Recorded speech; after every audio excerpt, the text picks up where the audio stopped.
दोस्तों आज के इस वीडियो में जानने वाले हैं जो प्रोकम कंपनी का GEM3VIF जो डिजिटल वोल्टेज करेंट और फ्रीक्वेंसी मीटर है इसके बारे में।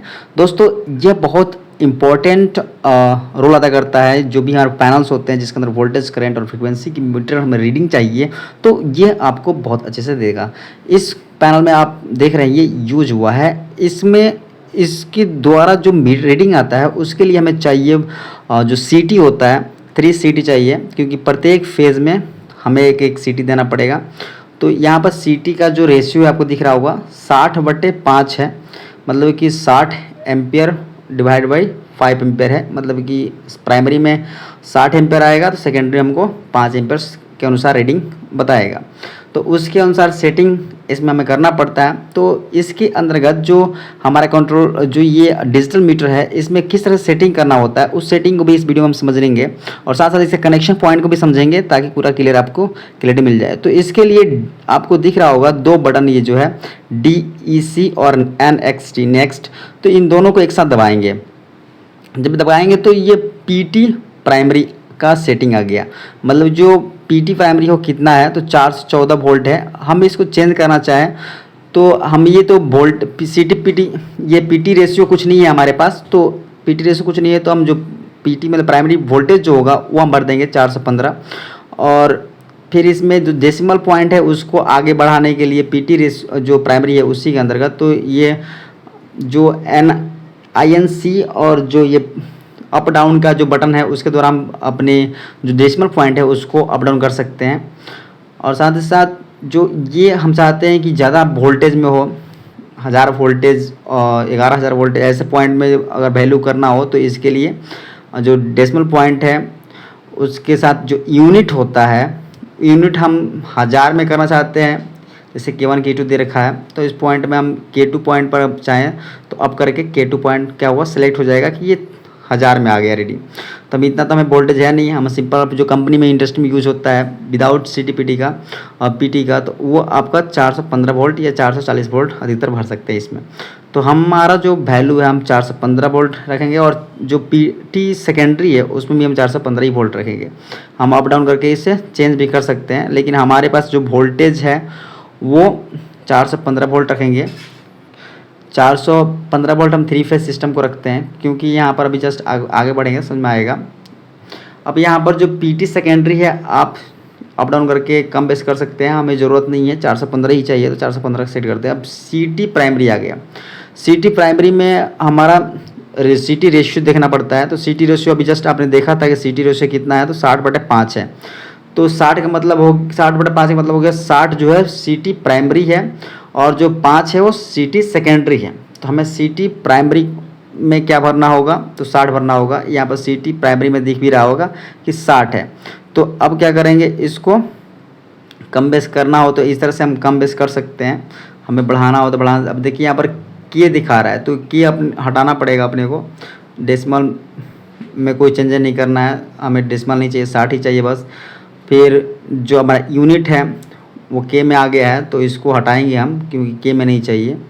जस्ट जब आगे बढ़ेंगे नेक्स्ट करेंगे तो हमारा जो DEC जो डेसिमल पॉइंट है उसके आगे जाएंगे यूनिट। यूनिट में हमें क्या चाहिए, ये 60 K तो नहीं है ना, तो K नहीं है, 1000 नहीं है हमारा, केवल 60 है। तो इसको चेंज करेंगे। तो चेंज करने के लिए NIC या DEC में कोई एक बटन दबाएंगे तो चेंज हो जाएगा।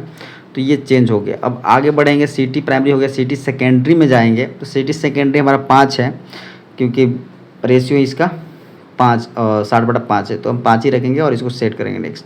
अब फेज़ कितना है तो फेज़ 3 फेज़ का यूनिट है। अगर सिंगल फेज है तो एक रहेगा, 3 फेज है तो 3 रहेगा। बस ये सेटिंग होते हैं, बस इसके सिवा इसमें कुछ नहीं है। अब इसको प्रेस करेंगे तो हमारा पूरा सेटिंग ओके हो गया। अब आपको दिख रहा होगा जो लाइन टू लाइन वोल्टेज कितना दे रहा है। लाइन टू लाइन अभी वोल्टेज दिखा रहा है, देखिए ऊपर जो इंडिकेटर जल रहा है उसका VS उसका समझना है।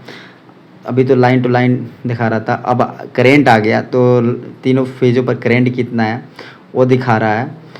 अब जस्ट आप देखिए फ्रीक्वेंसी पर इंडिकेटर आ गया तो फ्रीक्वेंसी दिखा रहा है 50 हर्ट्ज़ की फ्रीक्वेंसी अभी चल रही है। हम बटन दबाने की ज़रूरत नहीं है, आप ऑटोमेटिक ही चलता है। लाइन टू न्यूट्रल के बीच में आपको तीनों फेजों के बीच कितना वोल्टेज चल रहा है ये भी दिखा रहा है।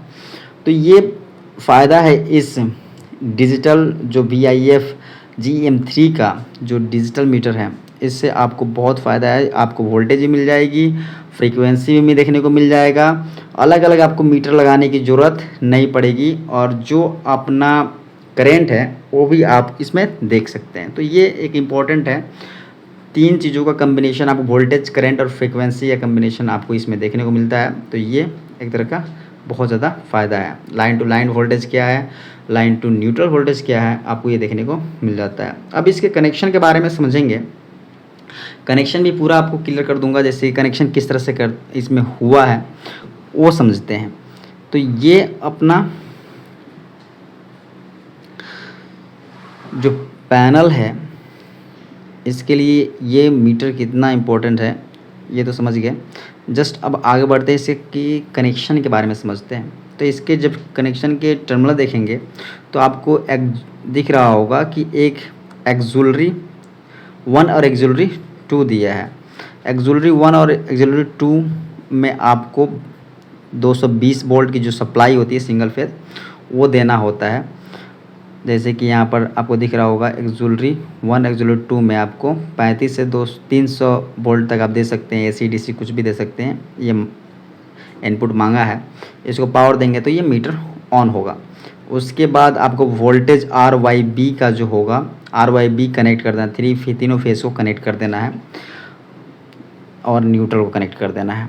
फिर CT का जो R फेज का CT है उसका S1 S2 जो पॉइंट होगा वो लाकर इसमें जोड़ देना है, और CTY का S1 S2 पॉइंट जो होगा इसमें जोड़ देना है, और जो CTB का B फेज का जो होगा उसका S1 S2 इसमें जोड़ देना है। अब S1 S2 कहाँ पर मिलेगा, वो आपको CT रेशियो जो CT लगा हुआ ना, जो करंट ट्रांसफार्मर जो यूज़ किया गया उसमें आपको देखने को मिलेगा।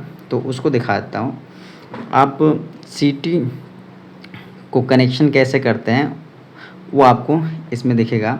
जब CT पर ध्यान से देखेंगे तो आपको CT पर लिखा हुआ होता है S1 S2। अभी आपको दिखाता हूँ। CT में हमेशा ध्यान रखें कि जो फेज होगा वो P1 से और P2 से आउट होगा। P1 से इन करेगा, P2 से आउट होगा। P1 P2 क्या होता है उसको समझ लेते हैं। जैसे कि तार जो होगा R फेज जैसे कि इन किया, यहाँ से फेज आया और कहाँ RYB तीनों फेज क्या होगा, इन करेगा। तो इन किस साइड से करेगा, फेज जो इन करता है वो P1 से करता है। जैसे यहाँ पर देखिए P1 लिखा है, P1 से क्या हुआ, इन किया, ये भी P1 से इन किया और ये भी P1 से इन किया। मतलब कि तीनों फेज P1 से इन करते हैं और P2 साइड से आउट हो जाते हैं और जाकर लोड को कनेक्ट किया जाता है। MCB में जाए चाहे जहाँ भी जाए उसको कनेक्ट किया जाता है MCB से, फिर लोड को कनेक्ट कर दिया जाता है। तो आप देख रहे हैं कि P1 से इन किया था और P2 से आउट किया। हमेशा P1 साइड से इन कराते हैं और P2 साइड से आउट किया जाता है। और उसके बाद आपको दिख रहा है इसमें लिखा है S1 S2। तो यहीं पर आपको एक पॉइंट S1 का मिल जाता है और एक पॉइंट S2 का मिल जाता है। तो S1 और S2 का जो पॉइंट है वो जाकर के उस मीटर में कनेक्ट कर दिया जाता है और उसका कनेक्शन उसमें कंप्लीट कर दिया जाता है। तो तीनों का S1 S2 दिख रहा होगा आपको, S1 S2 दिख रहा होगा, और इसका ले आकर के इसमें कनेक्ट कर दिया जाता है। जैसे कि यहाँ पर दिख रहा होगा